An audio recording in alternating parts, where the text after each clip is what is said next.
So, the thing that always attracted me about Bitcoin is, these values of, decentralization, creating these open permissionless systems that anyone can participate in and that aren't just going to flop over and die if whoever created them gets bored, and that are resistant to whoever runs them breaking the rules and all of these things, right? And I think that pretty strongly that these principles are really valid and important to much more things than just money, right? Like Bitcoin is the blockchain for money, and Ethereum is built from the start as a general purpose blockchain, right? It's, there is Ether, the asset on Ethereum, but then you can also make, decentralized financial things, what we call DeFi today. You can make like ENS, the decentralized domain name system.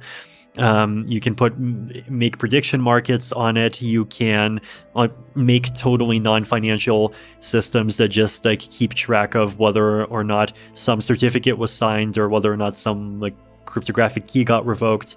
There's this big long list of just interesting things that you could use about blockchains to do, right? Basically, they are sort of the missing piece that where without them, the kinds of things that a decentralized computer network can do is very limited. And once you have them, a lot of those limitations end up going away. And so Ethereum was always from the beginning about that, right? It's about hey, this isn't just money. There's so much more that you could do if you could just go ahead and make any infrastructure or digital institution or DAO or whatever you want to call it, where the kind of the base layer of the logic is just executed in this open and transparent way where everyone can see what's going on, and you don't need to just constantly keep trusting centralized actors.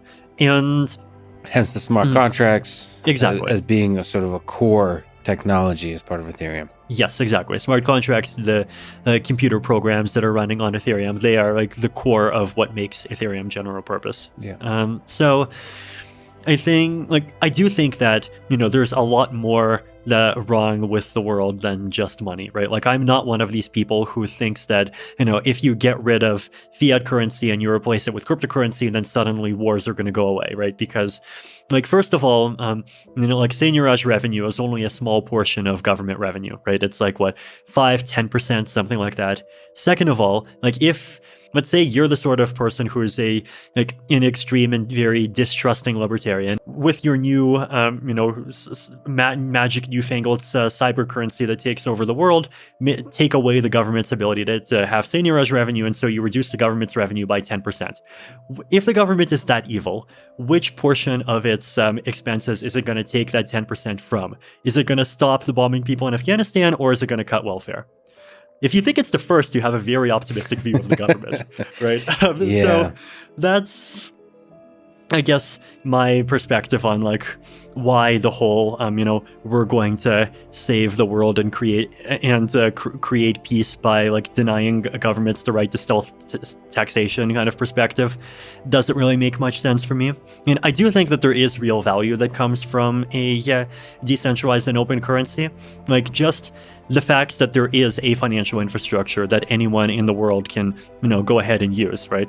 It's that's something that can easily be a big boon for people, right? There's a lot of places where the currency is much less stable than the dollar, and these people they don't well, if they use Bitcoin, their only option is to get Bitcoins, right? Which are also pretty volatile. If they use Ethereum, then they can get Ether, but then they can also get stable coins, right? And you might think that oh, you're not being ideologically pure, now you're giving them stable coins which are mirroring dollars, and obviously dollars are going to collapse too. But the reality is that dollars are vastly more stable than the Venezuelan bolivar. So there are really meaningful and beneficial things that you can give to people by having a global and open financial system. But I think if you want to actually do that, you have to have much more than just a currency, right? And then if you want to go beyond financial things, then, you have to obviously have much more than a currency. And then, you also have to actually take scalability seriously, because non-financial applications, nobody's going to pay $5 a transaction for them.